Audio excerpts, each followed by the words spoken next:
SB এডুকেশনের পক্ষ থেকে আমার প্রিয় ছাত্রছাত্রী ও অভিভাবক অভিভাবিকাদের জানাই স্বাগত।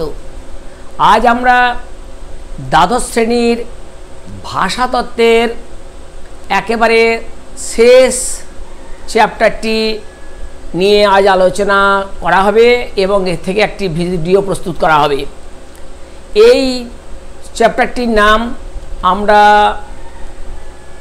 দেখেছি যে শব্দের অর্থ পরিবর্তন বা আমরা বলি শব্দার্থ পরিবর্তন, এর ইংরেজি হচ্ছে সিমাটিক্স। আমরা যে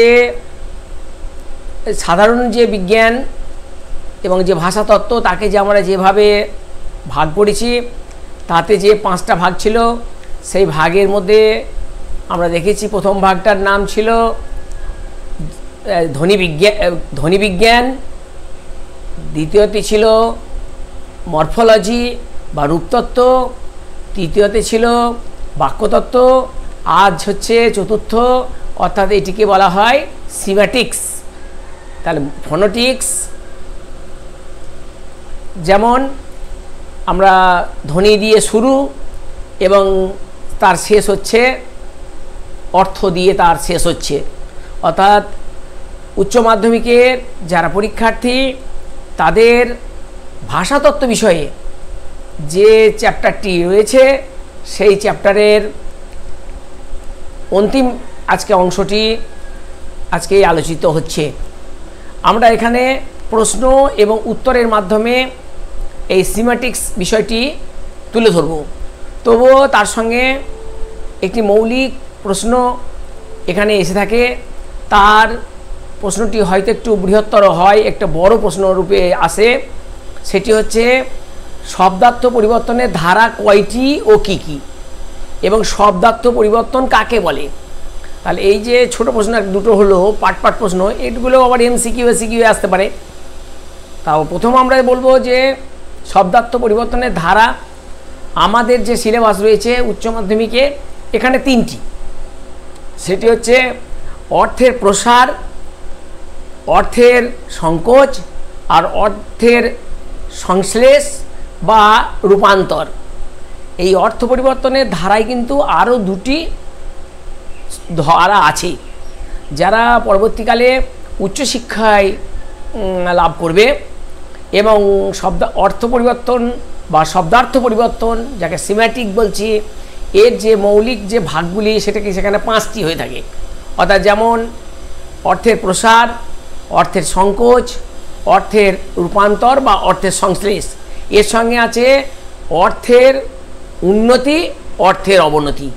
এইভাবে 5 প্রকারের ভাগ আছে। কিন্তু আমাদের সচেতন 12 ক্লাসের ছাত্রছাত্রীদের জন্য অবশ্যই আবার একবার বলছি, সেটি হচ্ছে 3 প্রকার: অর্থের প্রসার, অর্থের সংকোচ আর অর্থের হচ্ছে সংশ্লেষ বা অর্থের রূপান্তর।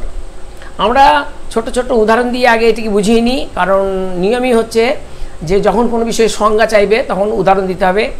অর্থের প্রথমেই আসে অর্থের প্রসার।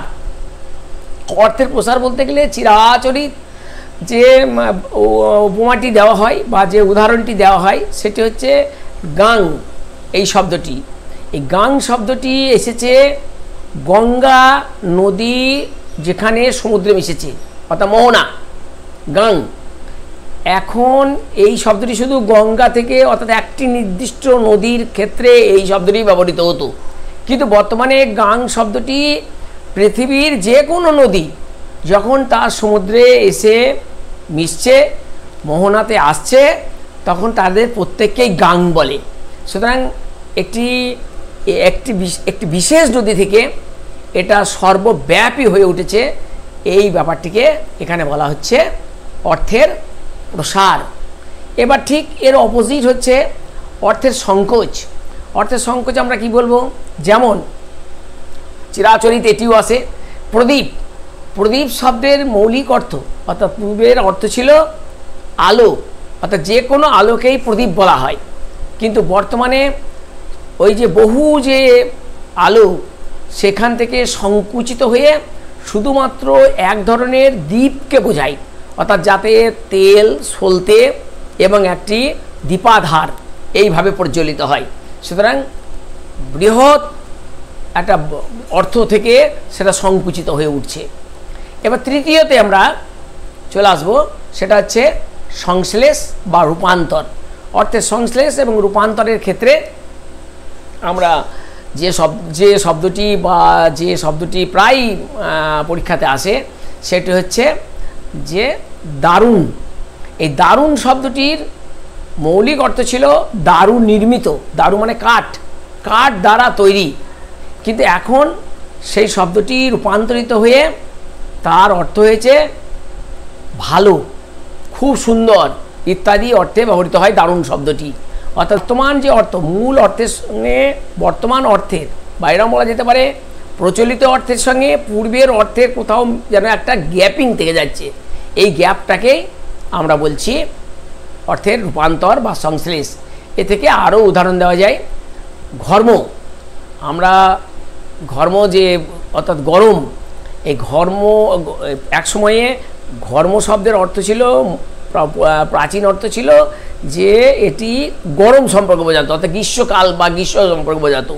এবং গ্রীষ্মের ফলে মানুষের শরীরে যে একাধিক সমস্যা হয় তার মধ্যে অন্যতম হচ্ছে স্বেদ নিষ্কাশন বা স্বেদ বেরিয়ে আসা, অর্থাৎ ঘাম বেরিয়ে আসা। তাহলে পুরনো যে গরমের যে বিষয়টা সেটা এখন ঘামে রূপান্তরিত হয়েছে। অর্থাৎ এই যে মাঝে যে গ্যাপিং, সেই গ্যাপিংটা একটা বোঝা যাচ্ছে না যে পূর্বের অর্থের সঙ্গে বর্তমান অর্থের যে কোথায় কোথায় মিল আছে। এইভাবে আমরা তিনটির উদাহরণ দিলাম। এবং যেহেতু আমি আরও দুটো অর্থ পরিবর্তনের ধারার কথা বলেছি, যেমন বলেছি অর্থের উন্নতি এবং অর্থের অবনতি, সেই অর্থের উন্নতির কথাও বলতে পারি। যেমন মন্দির শব্দটির এককালে অর্থ ছিল ঘর, বাড়ি, বসত বাড়ি, মন্দির, কিন্তু বর্তমানে সেটি দেবালয় বলে চিহ্নিত হয়েছে। আবার ঠিক অন্যভাবে নাগর, এই শব্দটি পূর্বের অর্থ ছিল নগরে বসবাসকারী বিদগ্ধ ব্যক্তি, কিন্তু বর্তমানে নাগর বলতে অবৈধ প্রণয়ীকে বোঝায়। সুতরাং এটি অর্থের অবনতি ঘটেছে, আর পূর্বেরটা অর্থের উন্নতি ঘটেছে। যাই হোক, আমরা এখন এবার আসছে যে অর্থ পরিবর্তন কাকে বলে।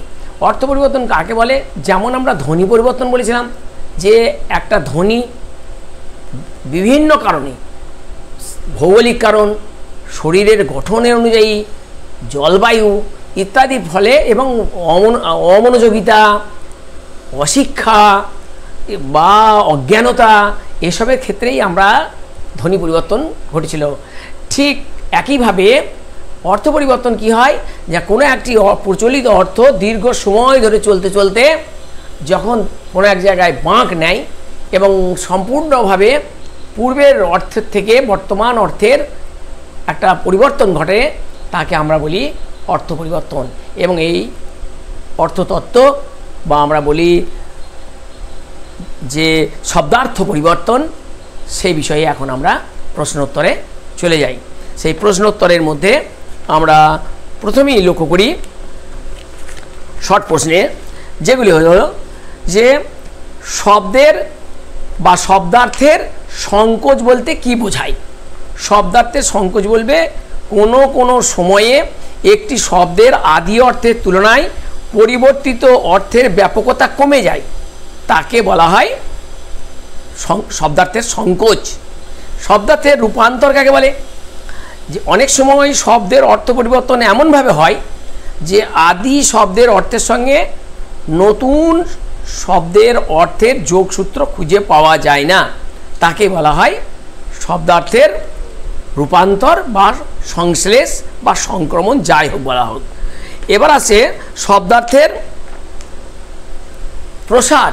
শব্দার্থের প্রসার, প্রসার কাকে বলে, অর্থাৎ যেখানে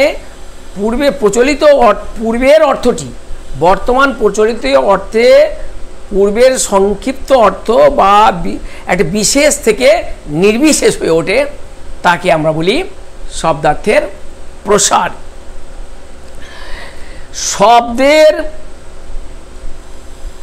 অর্থ প্রয়োগ তত্ত্বের আলোচ্য বিষয় কি? এর আলোচ্য বিষয় হচ্ছে সমাজের বিভিন্ন ক্ষেত্রে ভাষার ব্যবহার ভাষার অর্থের উপর যে প্রভাব ফেলে সেই বিষয়ই এই প্রয়োগ তত্ত্ব আলোচিত হয়। এ প্রসঙ্গে আসে থিসরাস শব্দের ব্যুৎপত্তিগত অর্থ কী? থিসরাস শব্দের অর্থ হচ্ছে রত্নাগার। একটি থিসরাসের উদাহরণ দাও। একটি বাংলা থিসরাস হলো অশোক মুখোপাধ্যায় সম্পাদিত, সাহিত্য সংসদ প্রকাশিত সমার্থ শব্দকোষ। একজন বিদেশি থিসরাস প্রণেতার নাম লেখো। একজন বিদেশি থিসরাস প্রণেতার নাম হলো পিটার মার্ক রজেট। অভিধানের সঙ্গে থিসরাসের পার্থক্য কী? ভেরি ইম্পর্টেন্ট প্রশ্ন, নোট ইট। আমরা অভিধান দেখেছি অর্থাৎ ডিকশনারির সঙ্গে থিসরাসের পার্থক্যটি আমাদের জেনে নিতে হবে। সাধারণ অভিধানের সঙ্গে থিসরাসের পার্থক্য হলো থিসরাসে শব্দের সংজ্ঞা দেওয়া থাকে না।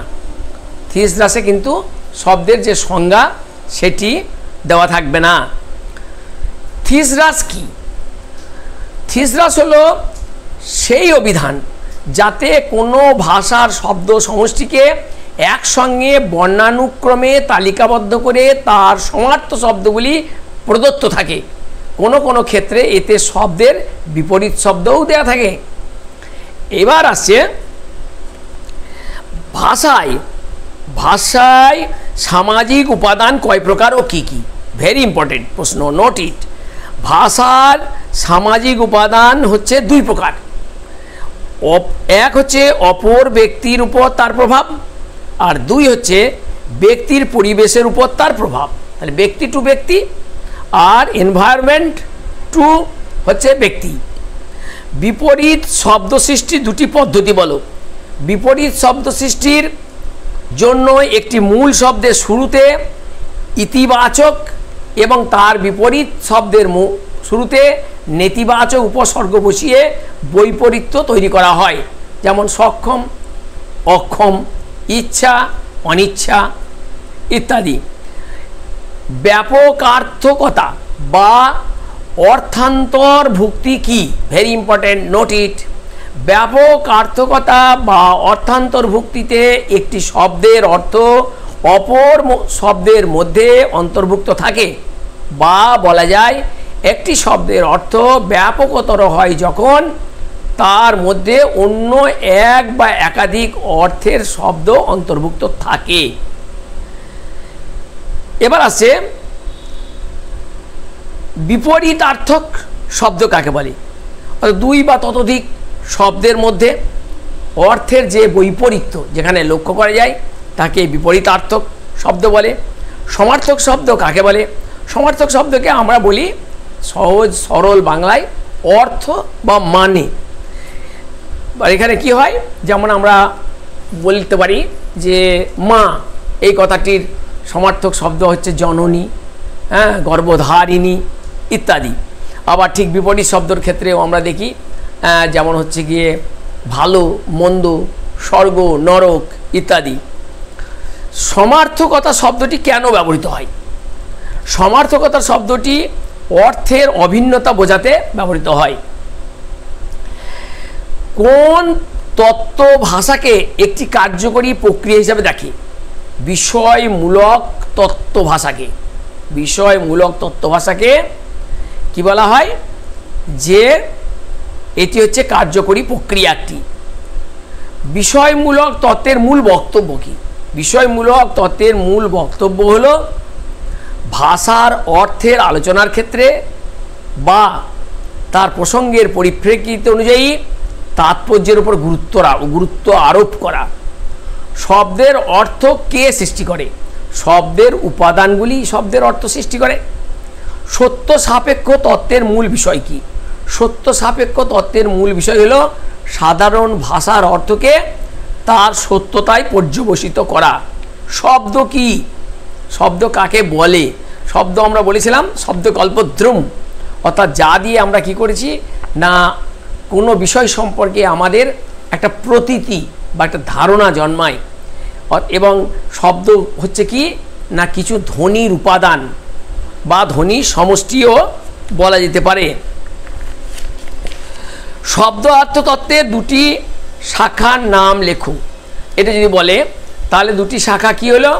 একটি শাখা হচ্ছে উপাদানমূলক আর একটা হচ্ছে সত্য সাপেক্ষ। এরপরে নতুন একটা বিষয়, এটি ভেরি ইম্পর্টেন্ট, ঐতিহাসিক শব্দার্থ তত্ত্ব কাকে বলে। সময়ের সঙ্গে ভাষার অর্থের যে পরিবর্তন ঘটছে, একটা দীর্ঘ সময় যখন লাগছে, সেই যে কাল, সেই কালকে যখন আমরা আলোচনা করি সেই বিষয় নিয়ে, অর্থাৎ কত সময় থেকে কত সময়ের পরে এটি পরিবর্তন হয়েছে।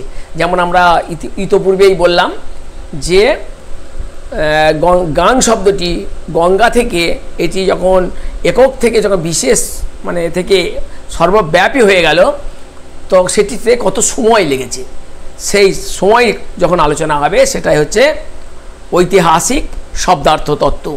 শব্দভিত্তিক শব্দার্থ তত্ত্ব কাকে বলে? স্বতন্ত্র শব্দের অর্থ বিশ্লেষণ, এক শব্দের সঙ্গে অপর শব্দের অর্থভিত্তিক সম্পর্ক যখন আলোচিত হয় তাকে শব্দভিত্তিক শব্দার্থ তত্ত্ব বলে। এরপর আসবে নিদর্শন বলতে কি বোঝো? নিদর্শন যে আকাশ এবং হচ্ছে পাতাল, এই দুইয়ের যে অর্থ, এই যখন বস্তুর দিকে নির্দেশ করে তখন তাকে বলে নিদর্শন। আর তার বিশেষ বস্তুর দিকে আমাদের মন বা মানসিকতা চলে যায়। অভিধান শব্দটি যে কি অর্থ, অভিধান শব্দের অর্থ আমরা কি পাই, কি ধরনের শব্দ পাই? তাহলে সেখানে হচ্ছে সাধারণ অর্থ। অভিধানে আমরা কি করছি? শব্দের যে সাধারণ অর্থ, অর্থাৎ সেটা সমার্থক শব্দ হতে পারে, বা সেটা কিভাবে যে গঠিত হয়েছে শব্দটা, অর্থাৎ সেটা ভাঙলে অর্থাৎ সেটা ব্যুৎপত্তিগত অর্থ সেটা পাওয়া যায়। এবং তার সঙ্গে আমরা এটাও পেতে পারি যে কোনো অভিধান খুললেই যে সেটি কোন পার্টস অফ স্পিচ, বাংলাতে হচ্ছে কোন পদ, সেটি হিসাবে ব্যবহৃত হয়। শব্দার্থ বলতে আমরা কি বুঝি?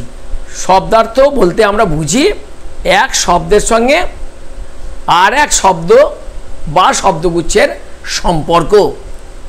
সুতরাং এইভাবে আমরা শব্দার্থ তত্ত্ব বা সেমেটিক নিয়ে শর্ট প্রশ্নগুলি আলোচনা করার সত্ত্বেও আরও কিছু প্রশ্ন আমরা এর সঙ্গে সংযুক্ত করতে পারি। যেমন শব্দার্থের রূপান্তরের অন্য নাম কি? অর্থ সংক্রমণ বা সংশ্লেষ, আমি বলে গেছি ওটা। ভাষায় ব্যবহার হয়ে থাকে কি সামাজিক ক্ষেত্রে অর্থ? থিসরাস শব্দ বিন্যস্ত থাকে কিভাবে? থিসরাসে থাকে অর্থভিত্তিক, ভাব বস্তু বিষয়ক কেন্দ্রিক। হয়তো পাখি, তাহলে সেখানে কোকিল, টিয়া, কাক, পায়রা এরকমভাবে যেমন থাকে। আবার যেমন যদি থাকে সবজি, সেরকমভাবে থাকতে পারে। এবার বিভিন্ন এইভাবে স্তরে স্তরে সংযুক্ত হয়ে আলোচিত হয়, সেটা হচ্ছে গিয়ে থিসরাসে। শব্দার্থ পরিবর্তনের ক্ষেত্রে এই থিসরাস যে বিষয়টি, এটি ভারতীয় প্রথম থিসরাস কোনটি? ভারতীয় থিসরাসের নাম হচ্ছে অমর কোষ। সেই অমর কোষের কে বলা হয় ভারতীয় বা সংস্কৃত ভাষায় প্রথম থিসরাস।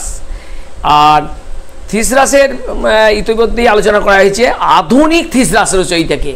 আমরা যেমন বলেছিলাম এটাকেই আমার প্রশ্নের অন্যভাবে দিয়েছিলাম যে বিদেশি কোনো একজন থিসরাস রচয়িতার নাম বলেছিলাম, সেখানে পিটার মার্ক রজেট, বা এখানেও সেই নামটি আসবে যে আধুনিক প্রথম থিসরাস রচয়িতা হলো পিটার মার্ক রজেট। থিসরাস বলতে কি বোঝায়? থিসরাস বলতে বোঝায় শব্দার্থের সুশৃঙ্খল বিন্যাস। আমরা একটি শব্দের মধ্যে এক বা একাধিক শব্দের অন্তর্ভুক্তি ঘটানোকে আমরা কি বলি? এই এক বা একাধিক শব্দের অন্তর্ভুক্তিকে আমরা বোঝাই ব্যাপকার্থকতা বা অর্থান্তর্ভুক্তি। শব্দার্থ পরিবর্তনের স্বরূপ প্রথম সামনে কে আনেন? ফ্লাক্স। এক শব্দের সঙ্গে অন্য শব্দের অর্থভিত্তিক সম্পর্ক আলোচিত হয় কিসে? শব্দভিত্তিক শব্দার্থ তত্ত্বে। শব্দের আবিধানিক অর্থকে কি বলা হয়? অর্থাৎ অভিধান থেকে যাকে বলা হয় সাধারণ অর্থ। এটি বারবার আলোচিত হচ্ছে। শব্দার্থের দুটি প্রধান ভাগ আমরা বলেছি, সাধারণ অর্থ আর একটা নিদর্শন। যেমন আকাশ পাতাল, সেখানে যেমন নিদর্শন হলো, তেমনি আমরা যদি বলি গরু, তাহলে সেই গরু তার যে ব্যুৎপত্তিগত অর্থ সেখানে আমরা চলে যাই। আর শব্দার্থ বলতে বোঝাই বারবার যে কথাটা বলা হচ্ছে, শব্দের সঙ্গে শব্দ বা শব্দগুচ্ছের সম্পর্ক। এইভাবে শব্দার্থ তত্ত্বের এমসিকিউ এসিকিউ আলোচিত হলো। এর সঙ্গে এই শব্দার্থ তত্ত্বের উপর যে বড় প্রশ্নগুলো হয়ে থাকে সেটির মধ্যে আমি একটি আলোচনা ইতোমধ্যেই করে দিয়েছি।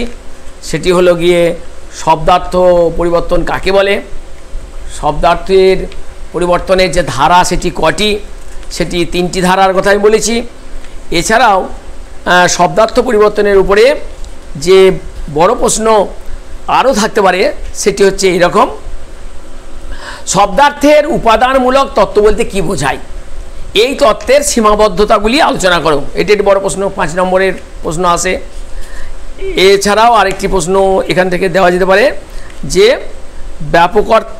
ব্যাপকার্থকতা এবং সমার্থকতা, অর্থাৎ এটা আমরা আলোচনা করব এইভাবে যে শব্দের ওটা একটা আলোচিত বিষয় হতে পারে। আর একটা হতে পারে যে শব্দার্থ পরিবর্তনের ক্ষেত্রে বা শব্দের অর্থ বিশ্লেষণের ক্ষেত্রে প্রধান তাত্ত্বিক ধারণার পরিচয় দাও। এখানে 3টে ধারণা আছে, একটা হচ্ছে উপাদানমূলক তত্ত্ব, সত্য সাপেক্ষ তত্ত্ব আর বিষয়মূলক তত্ত্ব। এটা দিয়েও একটা বড় প্রশ্ন হতে পারে। সুতরাং এইভাবে কিছু বড় প্রশ্নের ছাড়াও আমাদের যেটা করে রাখতে হবে সেটা হচ্ছে একটা লিস্ট মোটামুটি বানিয়ে রাখতে হবে। সেই লিস্টটা হচ্ছে অর্থের প্রসার, অর্থের সংকোচ আর অর্থের সংশ্লেষ বা অর্থের রূপান্তরের কিছু শব্দ আমরা এইভাবে তুলে রাখতে পারি। যেমন আমরা গাং ইতিমধ্যেই বলেছি, আমরা তেল বলতে বলেছি যে তেল বলতে পারি যে তেল একসময় তিল থেকে জাত বোঝা যেত, এখন যে কোনো তিলকেই বোঝানো যায়। কালি শব্দটি কালো রঙকে বোঝানো হতো, এখন যে কোনো রঙকেই কালি বলা হয়। আবার ঠিক আমরা উল্টো দিকে যেখানে আমরা বলেছিলাম যে প্রদীপের কথাটা বলেছিলাম যে প্রদীপের মৌলিক অর্থ ছিল আলো, এখন যে কোনো আলো সম্পর্কে বলা হয় না, শুধুমাত্র যে তার যে আলো সর্বত্র সেটা ছিল, সব আলো ছিল, কিন্তু এখন বর্তমানে শুধু একটা দীপাধারকে বোঝায় বা প্রদীপকে বোঝায়। ঠিক তেমনই মৃগ শব্দের অর্থ ছিল এককালে সমস্ত পশু, এখন বর্তমানে হরিণকে বোঝায়। ঠিক একইভাবে অন্ন শব্দের অর্থ ছিল যে কোনো খাবার, এখন ভাতকে বোঝায়। সুতরাং এইভাবে আমরা দুটোর লিস্ট আমরা করতে পারি। এভাবে আরও অনেক সংগ্রহ করে একটা 3টে লিস্ট বানিয়ে রাখতে হবে। এবং রূপান্তরের ক্ষেত্রেও আমি বলেছি, যেমন বললাম যে ঘর্মর কথা বলেছিলাম, তাছাড়াও আমি বলেছিলাম কুশলের কথা বলেছিলাম, কুশল কথা বলিনি, কুশল কথাটা বলে দিই যে কুশ সংগ্রহকারী, অর্থাৎ কুশ এক ধরনের ঘাস যেটা সংগ্রহ করতে গেলে রীতিমতো দক্ষতার প্রয়োজন হয়, কিন্তু বর্তমানে সেই কুশ ঘাস সংগ্রহকারী থেকে অর্থটি এসেছে কুশল, মানে হচ্ছে দক্ষ, অর্থাৎ এখানে ওই মধ্যবর্তী অবস্থানটা অনুমান করা যাচ্ছে না। সুতরাং আমি বলেছিলাম তাহলে 3টে বলা হলো যে কুশল বলা হলো, ঘর্ম বলা হলো এবং আমি দারুণ কথাটা বলা হয়েছিল। এছাড়াও কৃপণ কথাটির অর্থ ছিল কৃপার পাত্র, এখন রূপান্তরিত অর্থ হচ্ছে ব্যয়কুণ্ঠ, যে হচ্ছে গিয়ে টাকা খরচ করতে চায় না, কিন্তু পূর্বের অবস্থা ছিল কৃপার পাত্র, দরিদ্র বা আমরা বলতে পারি যার কোনো সহায় সম্বল নেই, সে কৃপার পাত্র।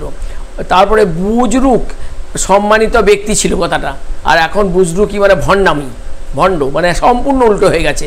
গবেষণা ছিল গরু খোঁজা, গবেষণা শব্দটির অর্থ ছিল গরু খোঁজা, কিন্তু এখন সেটা হচ্ছে আমরা ল্যাবরেটরিতে কোনো বিশেষ বিষয়ের উপরে অনুসন্ধান চালানোকে বোঝানো হয়। এইভাবে আমরা যদি একটা বড় লিস্ট তৈরি করতে পারি তাহলে আমাদের যে এমসিকিউ বা এসিকিউ এ যখন ওই শর্ট প্রশ্নগুলো আসবে সেখান থেকে আমরা এই 3 বিষয় সম্পর্কে একটা মৌলিক ধারণা তৈরি করতে পারবো।